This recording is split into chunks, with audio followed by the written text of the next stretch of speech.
Você vai ouvir agora Por Trás da Mídia, o podcast que te informa o que não foi dito, com os jornalistas Marco Vieira e Dígina Torres. Olá, eu sou Marco Vieira. Olá, eu sou Dígina Torres. Está no ar mais uma edição do podcast Por Trás da Mídia. Nessa edição, nós vamos conversar com o nosso amigo, produtor e jornalista ilustre, que está retornando ao podcast após a campanha eleitoral, Marco Vieira. Temos também o nosso fato e o fake da semana. E nessa semana, em vez de a gente homenagear apenas um personagem ou uma personagem sergipana, a gente vai ouvir alguns relatos de algumas pessoas muito ilustres aqui de Sergipe. Ontem foi o Dia Nacional da Consciência Negra, que destaca e ressalta a luta da população negra no Brasil. O dia 20 de novembro, ele foi o dia que Zumbi dos Palmares foi assassinado, Zumbi que foi um grande líder da população negra do Quilombo dos Palmares, e esse dia é um dia que serve de muita reflexão. Ontem também nós recebemos uma notícia que nos deixou consternados, que foi da morte de um homem negro, brutalmente assassinado por 2 seguranças, a pancadas, no estacionamento de uma loja, de uma rede de supermercados, que é o Carrefour. Nós vamos conversar sobre isso mais tarde. Mas nesse momento eu gostaria de chamar Marco Vieira, o nosso colega, produtor, meu amigo querido e jornalista aqui do podcast Por Trás da Mídia, para que ele fale um pouco sobre a sua trajetória enquanto homem negro de periferia. Que ele converse um pouco com a gente. Vamos ouvi-lo? Olá, Dígina. Bom estar de volta. A galerinha aqui também do Por Trás da Mídia. E é muito bom ter esse feedback que a gente tem recebido dos nossos ouvintes por e-mail, né? Vocês estão mandando lá perguntinhas, sugestões de pautas por e-mail e a gente podendo abordar esses temas todos aí. Então, estou feliz de estar de volta depois dessa campanha, dessa labuta aí de 3 meses, quase 4 meses. Muito bom estar aqui. E o nosso tema de hoje, né? Já que hoje eu sou entrevistado, vamos falar um pouquinho sobre a minha percepção de mundo aí, né? Das coisas que eu vivenciei e por que eu luto aí contra o racismo, né? Então, eu tenho 46 anos, eu sou Marco Vieira, sou jornalista de formação, mas também sou estudante de Direito, trabalho com a área cultural, com audiovisual, com fotografia. Lancei um livro ano passado que é o Salinas, que no livro, inclusive, eu abordo algumas questões como racismo, né? E outras questões também que têm envolvimento direto, né, com o meu dia a dia. E lá eu pude falar um pouquinho mais, mas vamos lá. Né? Então eu nasci numa periferia de Aracaju, né, no bairro Bugio. Aos 14 anos eu comecei a trabalhar numa empresa de supermercado. Fui explorado como a maioria dos trabalhadores brasileiros são, né? Então lá nesse primeiro emprego eu era empacotador, né, repositor, lavava banheiro, que era um banheiro público que tinha nesse supermercado, ficava de frente para uma rodoviária, né? Então você imagina a quantidade de gente que ia lá. E lá também fui cartazista, né? Com o passar do tempo acabei virando cartazista, também fui promovido para cartazista.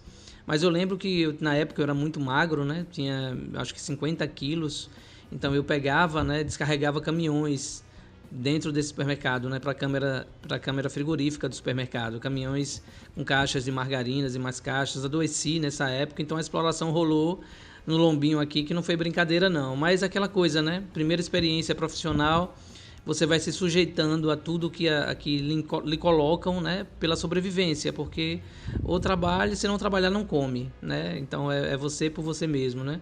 Sou de uma família numerosa, né? Meus pais não estavam trabalhando nessa época, né? Já eram idosos e tinha adoecido, meu pai principalmente que tinha adoecido, minha mãe era dona de casa, então eu sentia a necessidade de trabalhar nessa época, né? Então realmente foi muito trabalho, mas a educação foi ela que me proporcionou uma reviravolta, assim, né? É claro que quando você chega na adolescência e vai passando para a fase adulta e continua em boa parte aqui do Brasil assim, ou você trabalha ou você estuda. E você conseguir conciliar as duas coisas, estudar bem, realmente se aprofundar nos estudos é difícil. Então eu passei 6 anos sem estudar e tive que correr atrás depois desse tempo perdido. para daí entrar na faculdade e tudo mais. E alguns episódios, né, da questão do racismo é direto, né? Então eu lembro que a primeira briga que eu tive na escola, né, acho que é a primeira e única, não, 2 vezes eu briguei na escola e pelo mesmo motivo, porque um coleguinha tava como a gente fala aqui em Sergipe, zombando, né, de uma menina que ela também tinha um cabelo crespo, como o meu, e chamando ela de nega do cabelo duro e tal. E aí, na hora, né, a ira subiu e eu fui lá, disse umas coisas pro colega e ele revidou e a gente começou a brigar e tal. E foram os 2 suspensos por alguns dias da escola lá, mas pela defesa disso.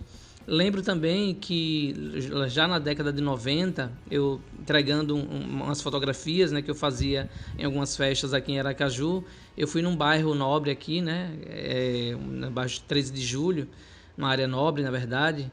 E quando eu fui subir no elevador, um morador queria que eu fosse no elevador de serviço e não no elevador social, né? E eu disse não, que eu tinha sido convidado para estar ali, eu ia no elevador social e tal, e foi aquela conversa para lá, conversa para cá, e eu fui no elevador social e ele ficou do lado de fora esperando o elevador descer para não ir junto comigo, né? Então é uma das coisas também que eu lembro, né?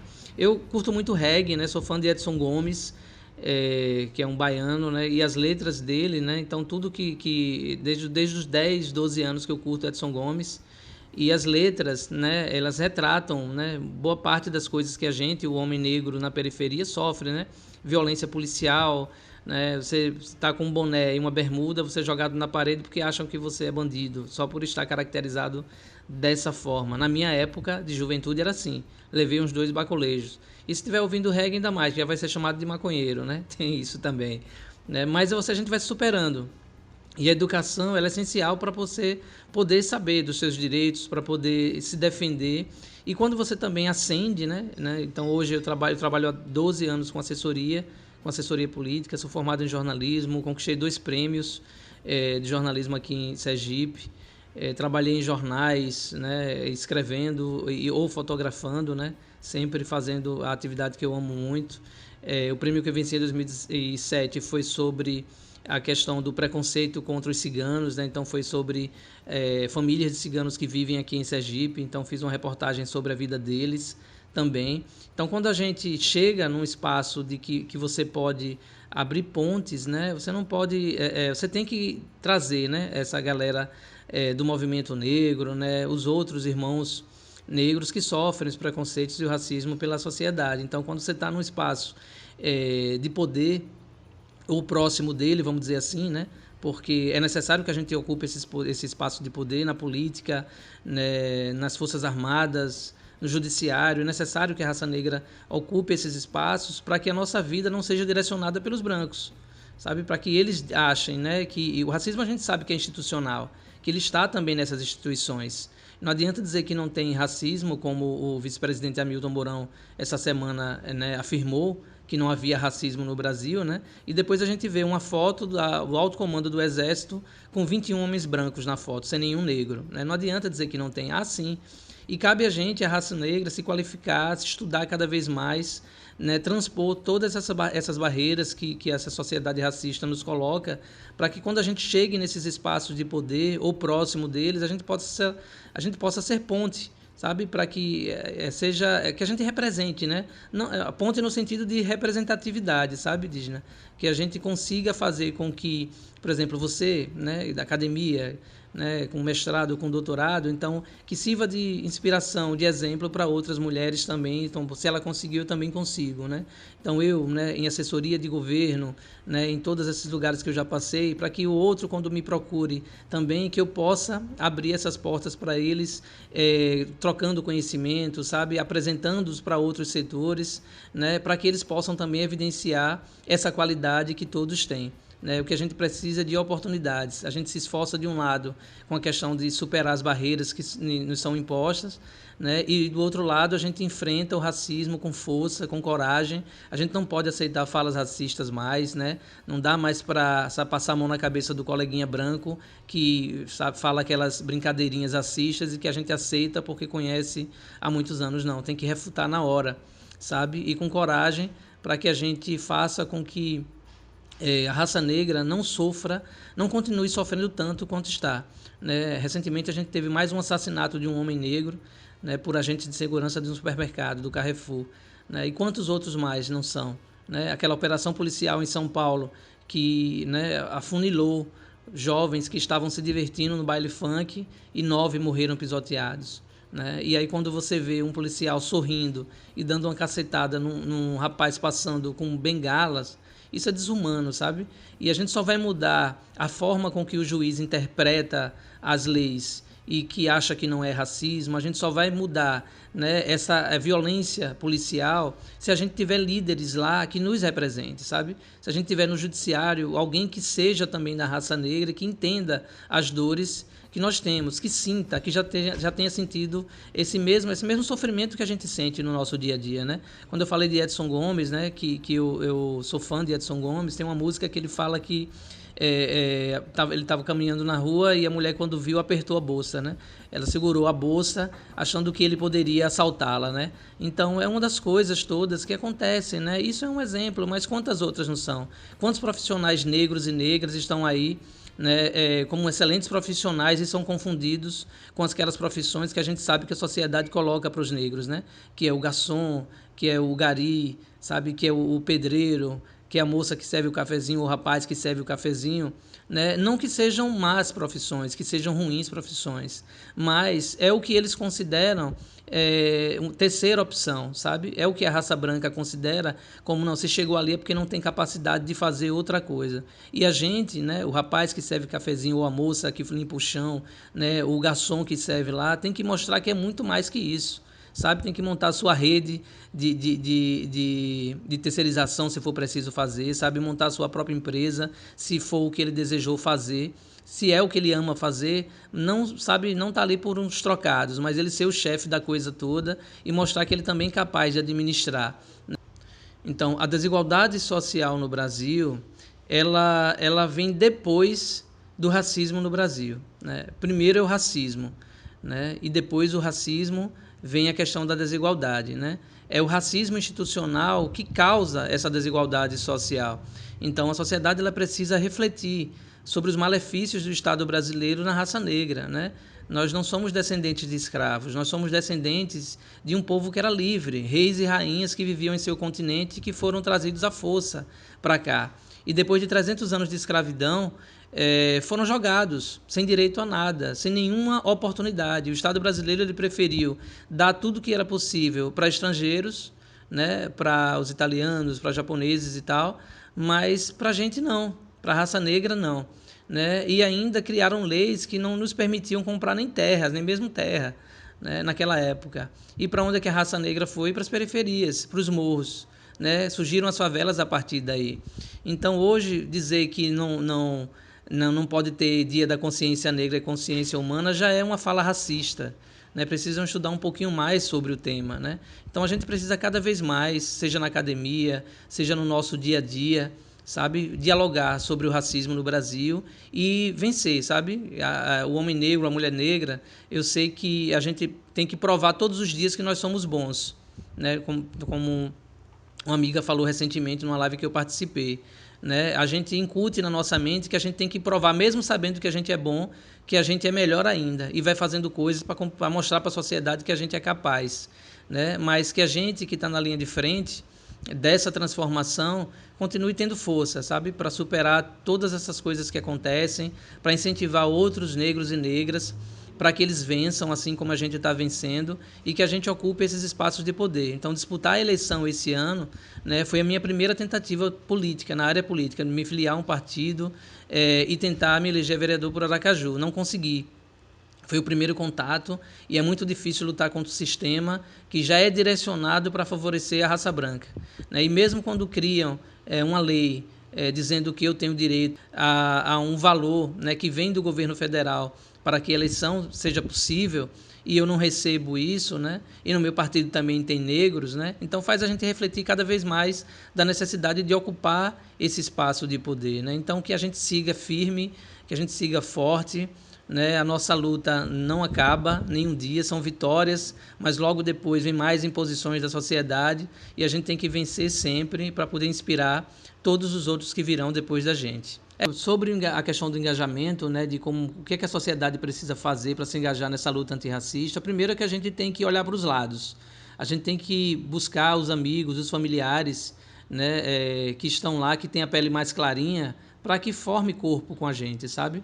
Para que eles conscientizem também os demais a evitar até mesmo as falas, sabe? As falas que são racistas, as colocações. Eu lembro que tem uma época exigiam até que você tivesse boa aparência para poder ocupar uma vaga no mercado de trabalho. E essa boa aparência não incluía o nariz achatado, o lábio grande, sabe, o cabelo crespo. Não era esse o perfil da boa aparência deles. Então a gente precisa continuar conscientizando, né? O Estado, quando ele institui um regime de cotas raciais, foi um avanço muito grande. E eu acho que essa ira, sabe, dos racistas, ela vem daí, né? No momento em que né, ficou valendo o regime de cotas, o sistema de cotas, né? Ou mesmo aquele que eu já citei da questão da empregada doméstica, então aumentou ainda mais a raiva e o racismo ele começou a se aflorar ainda mais. Ele já existia, era velado, agora não. Agora as pessoas estão fazendo, os racistas eles fazem questão de olhar para uma câmera e dizer eu sou racista e bater no peito. Né? Então, que a lei seja cumprida, racismo é crime, né? Mas ela só vai ser cumprida, como eu falei, quando a gente ocupar esses espaços de poder. Um racista branco não vai julgar um racista branco nem dizer que ele está errado. Né? Ele vai olhar, né? Não deveria, mas infelizmente vai passar a mão, vai dizer que não pode, vão querer se meter numa instituição privada, como foi a questão do Magazine Luiza recentemente, que promoveu um sistema de treinamento só para negros, né? E aí revoltou os racistinhas todos, né? E ainda tem gente do Ministério Público, infelizmente, sabe, que estão lá nessas instituições e que também pensam da mesma forma. Né? Então é a gente realmente ocupar os espaços de poder, não há outra forma, Dígina, que não seja ocupando os espaços de poder, para que a gente mude isso. Né? Primeiro, na conscientização da sociedade, dos que são humanistas de fato, estar do nosso lado. E segundo, ocupar os espaços de poder, para daí sim o poder público tomar as providências necessárias nesse combate ao racismo. Branco, que não é humano, que não é humanista, ele jamais ele vai fazer algo que seja algo direto, sabe? Uma ação concreta que reduz o racismo na sociedade brasileira. Não vai. Não vai porque ele vai achar que é algo natural, que é só uma brincadeira, que é só um preconceitozinho, que é uma injúria racial e não racismo. Né? Então a gente precisa realmente ocupar os espaços de poder. Além de conversar com Marco Vieira, nós também convidamos outras pessoas muito ilustres e especiais para nós que fazem parte do movimento negro em Sergipe, que são ativistas, militantes e que vão nos contar um pouco sobre a trajetória de cada um. Vamos ouvi-los. Me fale seu nome completo, por favor. Gilciná Santos Porto. Gilciná, você faz parte da auto-organização Regiane Maria, não é isso? Isso. Eu queria que você me falasse um pouco sobre a sua vivência, sobre a atuação da auto-organização e como que essa organização ela atua na sociedade e na vida de vocês que também fazem parte. Então, eu faço parte do Regiane há pouco mais de um ano, né? É uma auto-organização de mulheres negras, da qual nós estamos ativamente, né, trabalhando aí contra toda forma de opressão, né, principalmente nas causas antirracistas. E a importância dela, tanto para a sociedade como para mim, que sou uma mulher negra retinta e que sofri e sofro ainda, né, várias formas de opressão, é essa de poder levar para o público em geral que nós pretos estamos aí resistindo e existindo, né? Combater essas formas de opressão que nos atinge diretamente faz parte da nossa luta, da nossa vivência, e a auto-organização atua diretamente nesse campo. E como que você chegou até a auto-organização? Como que foi o seu processo, né, de integração lá e como que modificou a sua vida? Eu cheguei na auto-organização através de uma amiga minha de infância, né, chamada Alessandra, e comecei a frequentar alguns espaços e foi na auto-organização que eu me identifiquei. Né? A partir do momento que eu comecei a frequentar a Regiane Maria, ela mudou muitas coisas na minha vida, né? Principalmente no lado pessoal, né? Situações das quais eu me excluía, né? Por questões de não ter representatividade. Eu me encontrei lá e estou caminhando na direção certa mesmo, abrindo mesmo a minha mente, me reconstruindo, né?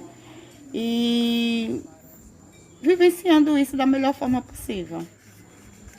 Então você acha que é importante que as pessoas não só conheçam as auto-organizações, mas que também frequentem esses espaços, ajudem, dialoguem com vocês sobre essas questões? Você acha que é uma forma que a sociedade tem de poder se engajar na luta antirracista e também o poder público poder se engajar e conhecer melhor?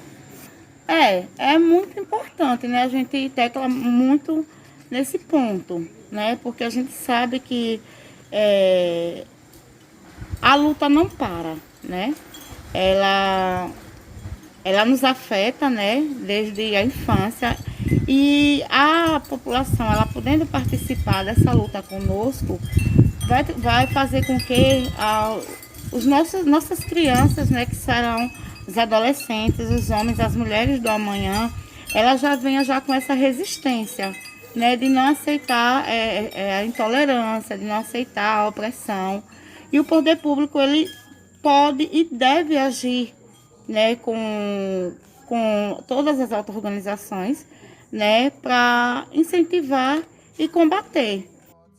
Então, gente, o meu nome é Edilson dos Santos, eu sou Ganagô, da raiz de Maria José das Areias, ali no Conjunto Castelo Branco, um dos pilares do candomblé sergipano.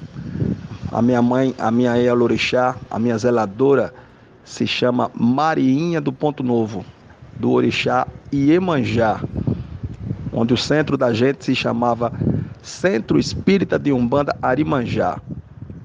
Tenho 45 anos de idade, aprendi a tocar aos 4 anos, vim receber a permissão para tocar para os orixás, inquices, voduns, a partir dos meus 17 anos.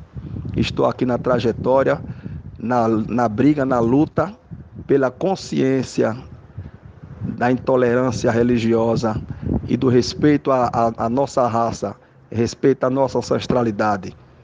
Respeite o meu axé, que eu respeito o seu amém. Precisamos lutar por igualdade, que essa próxima política que vem aí, esses próximos governantes que vêm aí, eles tenham mais consciências para com a nossa religião, para com a nossa cor. Precisamos de respeito. Olá, eu sou Jorge Soares, tenho 27 anos, sou mulher preta. Fui convidada por Dígina a participar e falar um pouco de como é ser mulher preta nessa sociedade machista e racista que a gente vive. Sempre que eu falo como mulher preta que convive com o assédio e a descredibilização e o racismo, né? A gente lida com preconceito desde a infância, somos induzidas a não nos aceitarmos, os padrões nos excluem e assim criam a visão de que o preto não se encaixa nos padrões de beleza. E realmente, não nos enquadramos, porque quando a mulher preta entende o seu papel na sociedade e se aceita, isso se torna um ato de protesto, porque incomoda as pessoas. Por mais que a gente não seja influenciadora intencionalmente, a gente acaba se tornando. A gente começa a mudar a forma como as pessoas nos veem. Há 3 anos, quando eu aceitei o meu cabelo e assumi os meus cachos, né, eu pude entender melhor o que é o preconceito e o racismo velado que está nas entranhas de todo mundo. Ao mesmo tempo que muitas pessoas elogiavam e elogiam o meu cabelo, a forma como eu me visto, como eu me posiciono, muitos também tecem comentários preconceituosos pelos mesmos motivos. Se a gente não mantém firme pra gente, né, a nossa identidade, as nossas raízes e se reafirma nisso todos os dias, em algum momento a gente acaba se abatendo, né? Porque a imagem da mulher preta que aceita suas raízes, se alimenta disso, tem que ser exposta cada vez mais. A forma como a gente se veste, como arrumamos nossos cabelos, os acessórios que usamos, a religião que escolhemos, começa a expor quem realmente somos, né? Começa a falar por nós. E sim, é um ato de protesto. E cada vez mais fortalecendo a nossa identidade, né? E a gente precisa cada vez mais seguir por esse caminho para ir quebrando essas barreiras e colocando a nossa imagem como belo também, porque nós somos belas, nós somos mulheres lindas, mulheres fortes, mulheres guerreiras, como todas. Mas a mulher preta sofre muito com essa questão, né? Com a descredibilização no trabalho, no meio das amizades, no seio familiar, em todos os lugares. Então, eu, enquanto mulher preta que me aceito, me amo como eu sou linda, eu sou maravilhosa. E é isso, no Dia da Consciência Negra, que tenhamos mais respeito e menos racismo, com certeza. Meu nome é Kian Lemos, atualmente estou secretário de Juventude do Partido dos Trabalhadores, referência técnica de políticas públicas para a juventude e nos direitos humanos do Estado, e militante do coletivo político periférico Entre Becos, né? Parabenizo pela iniciativa do podcast e da ideia da gente falar um pouco sobre o genocídio da juventude negra, que sinceramente é um debate muito fadante para a gente que que está conseguindo chegar perto do final da juventude vivo, né? E no Dia da Consciência Negra é um debate muito emblemático e necessário, né? Eu particularmente sou contra a comemoração da consciência negra, primeiro porque é uma questão de consciência do que foi o racismo, que se é necessário, né? Do quanto ele foi estruturante para a sociedade que a gente tem hoje. Segundo, porque é um dia que a gente comemora um homem que foi açoitado e espancado até a morte. E aí a gente vai falar de consciência negra, mas foi o dia da morte do grande Zumbi dos Palmares, que lutou pela liberdade do povo negro afro-brasileiro, né? Então eu tenho um pouco de ressalvas a se fazer esse dia. Mas veja, adentrando já um pouco mais dentro do tema, nós temos até hoje, desde o fim da escravidão até hoje, os maiores índices de homicídio dentro do Brasil são pessoas negras. E na sua grande maioria são homens jovens negros, né? E é importante a gente ressaltar que esses índices, eles são os maiores, eles continuarão sendo os maiores porque eles são estruturantes para o modelo de república capitalista que a gente tem hoje dentro do nosso país, né? Quando a gente transfere o Brasil de uma monarquia para uma república, se é garantido naquele momento, naquele período, pelo povo branco europeu, que se continue tendo uma divisão socioeconômica e trabalhista racial, né? É garantido dentro da conformação do que é a instituição da república que o povo negro e os indígenas continuem sendo povos assassinados, né? Que se continue sendo esse genocídio e que seu escravismo, por mais que ele se adapte a uma realidade de não mais manter acorrentado dentro da senzala, mas que o escravismo do povo branco europeu continue, né? Que o povo branco europeu trouxe para o nosso país, que esse escravismo continue. Se é garantido naquela transição. Então, até hoje, não se é de espantar, né? Mas até hoje a gente vai encontrar dentro da nossa fantástica república e dentro da nossa falsa democracia, o racismo ele enquanto uma questão estruturante, né? Então, dentro dos setores de trabalho, a gente vai encontrar pessoas negras debatendo a questão racial, mas chefiadas por pessoas brancas. Dentro da estrutura da política, não só no estado de Sergipe, mas brasileira, o homem branco ele ainda é o majoritário, né? Por mais que 52% da população brasileira seja negra, a gente só é o maior número quando se fala em morrer, né? Ou quando se fala em índice de criminalidade. E bom, um pouco sobre essas campanhas, eu nem sei se esse áudio vai prestar, perdão para vocês. Um pouco sobre essas campanhas antirracistas que a gente vem tendo, veja, eu particularmente estou um pouco cansado, porque a gente vem fazendo campanha desde sempre. A gente vem fundando movimentos auto-organizados, a gente vem falando sobre racismo nos movimentos que não são auto-organizados pela questão racial, mas que são organizações que se propõem a ser de esquerda, ainda muito brancas, coordenadas pelo homem branco, né? mas a gente vem se colocando dentro desses espaços e tentando, né, se tornar visíveis dentro desses espaços, para que essa morte pare, essa morte nunca cessa, né? Esse genocídio nunca cessa. A gente teve, de ontem para hoje, um dia antes do Dia da Consciência Negra, o genocídio de um homem negro, né? A morte de um homem negro, que é mais um índice para o genocídio. Não da juventude negra, porque não era mais jovem, mas até quando se passa desse período de juventude, né? Que é onde, infelizmente, tem mais morrido pessoas negras, é no período da juventude, é na fase da juventude, né? Mesmo quando se passa desse período, a gente ainda corre muito risco de vida, inclusive independente de onde a gente vai chegar, né? Independente se a gente vai chegar a ser um juiz um dia, um professor universitário, um advogado ou um médico, a gente continua correndo esse risco de vida.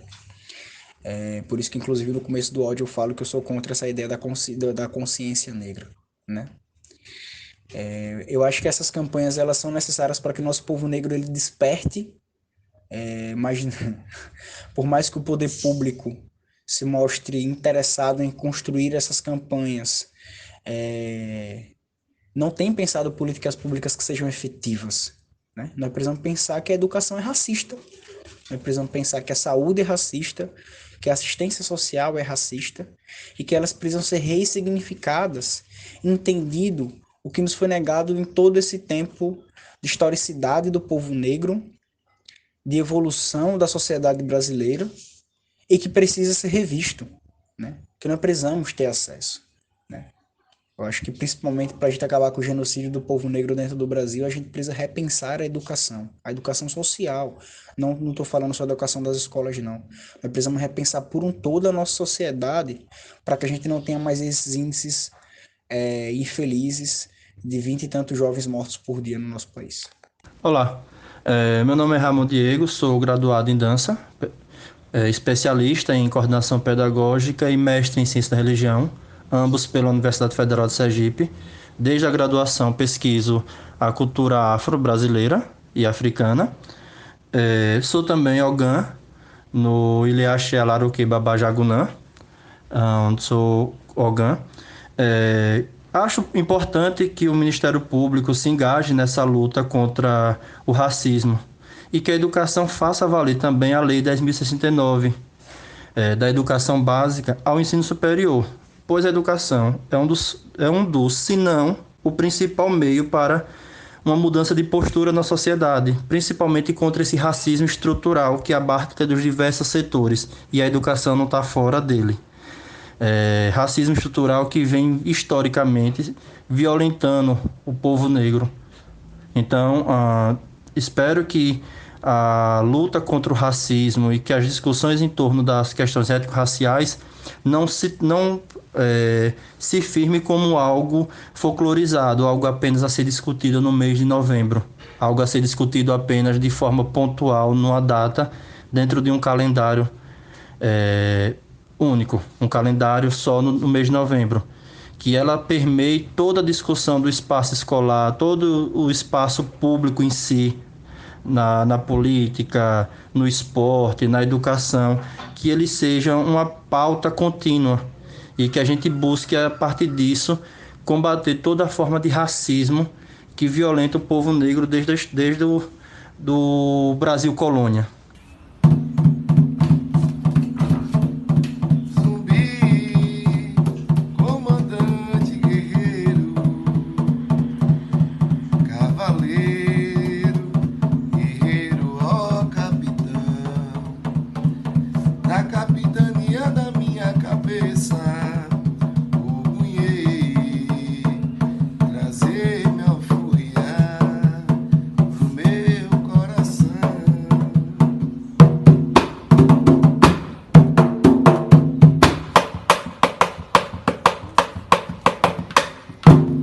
Axé, gente, bom dia pelo dia de hoje, força, luz, 20 de novembro, dia da consciência negra.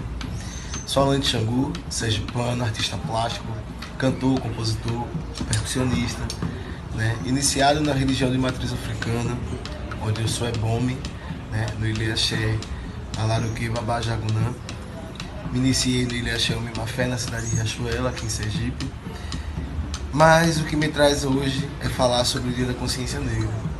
Relembrar meus antepassados, Zumbi, Candara, Nicotirene, né? Aqui os nossos guerreiros vivos, né? Severo de Acelino, várias outras pessoas que fazem parte da cultura preta desse estado. Né? Queria mandar um abraço, um axé lá para Vanessa, né? Que organiza o Festival de Cultura do Brasil em Viena, na Áustria, e está dando essa oportunidade para os artistas, os religiosos, toda a classe que acredita que a arte pode mudar o mundo. Né? E aí, obrigado pelo convite, e vim trazer um pouco da musicalidade, né? A qual eu pesquiso e pratico em homenagem a esse dia de hoje. Tá? Então, viva Zumbi! Criamos o quadro Apoio Cultural com o objetivo de fomentar a economia solidária. Nesta semana, quem vem vender o seu peixe é Alexandro, da Sapienza. Vamos ouvi-lo. Apoio Cultural. Acelere seus resultados com a Sapienza. 67% da jornada do comprador agora é feita digitalmente. Isso significa que sua estratégia digital é mais importante do que nunca. A Sapienza é uma empresa sergipana especializada na geração de leads para aumentar o faturamento da sua empresa. Aceleramos o crescimento de empresas utilizando estratégias de marketing e vendas, análise de dados de otimização de resultados, produção de conteúdo e campanhas com foco em performance. Se você tem uma empresa de serviços ao consumidor, varejo físico ou e-commerce, acesse www.sapienzae.com.br para saber como acelerar os seus resultados junto com a gente. Fato da semana. Aconteceu um golpe em 2016 e de lá para cá não tivemos ganho algum. Foram só perdas. Mas no dia 15 de novembro, o resultado das eleições para vereadores pelo Brasil trouxe surpresa e esperança. A eleição de mulheres negras e mulheres trans representa o levantar de trincheiras contra o machismo e o conservadorismo no Brasil. A paranaense Carol D'Artora teve 8.874 votos e se tornou a primeira mulher negra na Câmara de Vereadores de Curitiba. A professora Ana Lúcia Martins foi eleita em Joinville e também se tornou a primeira mulher negra na Câmara da cidade. Ana foi ameaçada de morte com a seguinte frase: "Agora só falta a gente matar ela e entrar o suplente que é branco." Ela segue resistindo. Em Aracaju, Linda Brasil, mulher trans, foi a vereadora mais votada da cidade. Superou preconceitos e o poderio financeiro de alguns candidatos, que fizeram campanhas luxuosas, inclusive usando até Camaro em suas carreatas. É ou não é para aplaudir de pé? Que sigam firmes e que continuem inspirando outras mulheres.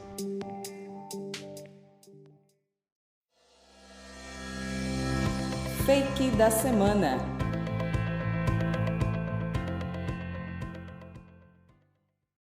Lembrando mais uma vez que esse quadro são para aquelas notícias tão absurdas e surreais que parecem fake, mas infelizmente não são. O fake aqui nesse caso é uma ironia, tá bom?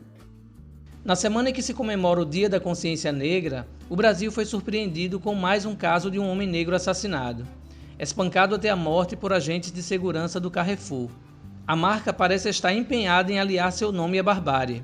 Recentemente, um funcionário morreu trabalhando e colocaram um guarda-sol sobre o corpo, para que os clientes não fossem incomodados com a cena. Não pararam o atendimento, continuaram vendendo.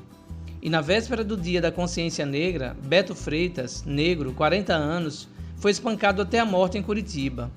Para a surpresa de alguns, Hamilton Mourão, vice-presidente do Brasil, afirmou não haver racismo em nosso país. Segundo ele, racismo há nos Estados Unidos, onde no passado, abre aspas, as pessoas de cor não podiam sentar ao lado dos brancos. Uma foto do alto comando do Exército Brasileiro, com 21 homens brancos, nos diz o contrário. Só uma correção, pessoal. Eu falei há pouco que o caso no Carrefour aconteceu em Curitiba, mas na verdade foi em Porto Alegre, tá bom? Fica aqui a correção. E esse foi mais um Por Trás da Mídia. Vale lembrar, se tiverem alguma dúvida ou sugestão de pauta, por favor, nos envie um e-mail para podcastptm@gmail.com ou entre em contato conosco através da nossa página no Instagram, @podcast por trás da mídia. Até semana que vem!